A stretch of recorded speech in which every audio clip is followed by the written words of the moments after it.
I just dove way too deep into the 6 most controversial ADHD treatments. Check this out. The first treatment is brain stimulation devices. I don't know why. I just imagined that one movie where the guy's tied up in a chair and he's just like got his eyes pulled back, like all freaky. It's not that. Okay, don't expect that. Why is it controversial? It's got safety and efficacy questions with electrical stimulation.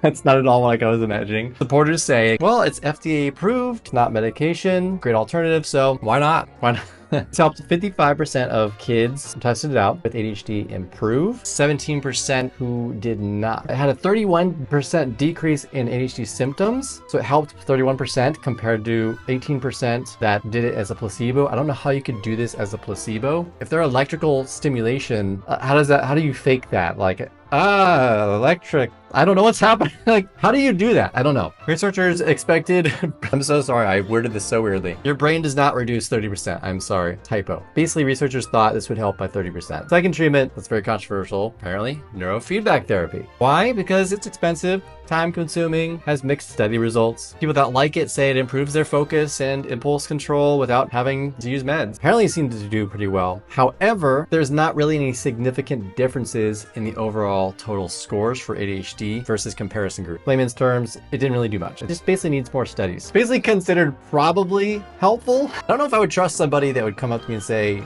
would you like to try this experimental thing? It's probably going to help you. I don't know. Maybe it does. Looks like it. There's some promise to it. Not much studies on it. Treatment number 3, ADHD coaching. This is my area of expertise. Why is it controversial? Because it's unregulated by the government. I don't know why that makes it controversial. There's many things I feel like would be better if it wasn't regulated by the government. Like maybe imagine if the DMV or the post office was not. I feel like it'd be so much more fun and not gray. But I do agree that it says anyone can say that they're a coach, say that they're an expert on something, but it comes down to the numbers, how well you do with your clients. And I feel like there should be some way to show that. Even I get skeptical of testimonials, which is why I like to show in my client testimonials, I like to show their actual metrics that we track, which you can see as an example here. It's more personal. You get the most custom support. 18 out of 19 studies found improvements in ADHD with executive functioning, things like focus, follow through, time management, organization, and emotional regulation. It had a positive impact on 22 areas of concern for adults with ADHD. Significant improvements in 17 out of 19 outcome studies. And from my own personal findings, I've tracked the metrics with my clients, and we have found that every client can 2 to 10x their productivity literally in 8 weeks. And it sticks for life, which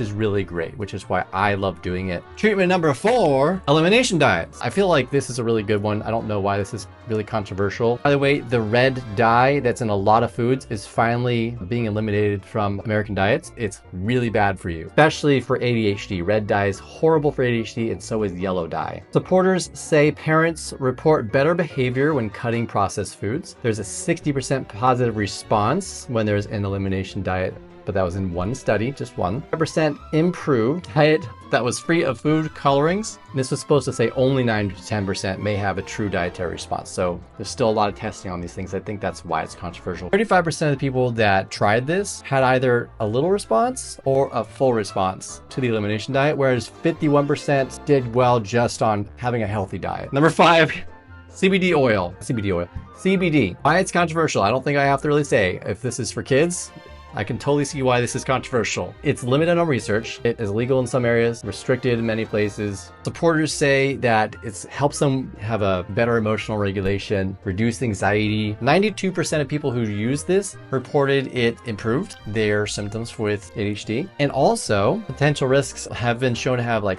be harmful on cognition and motivation in young users. I mean, everyone's different, so it's really hard to tell with a lot of these things. And also, there's no studies on CBD oil use in kids. And the last treatment, behavioral optometry.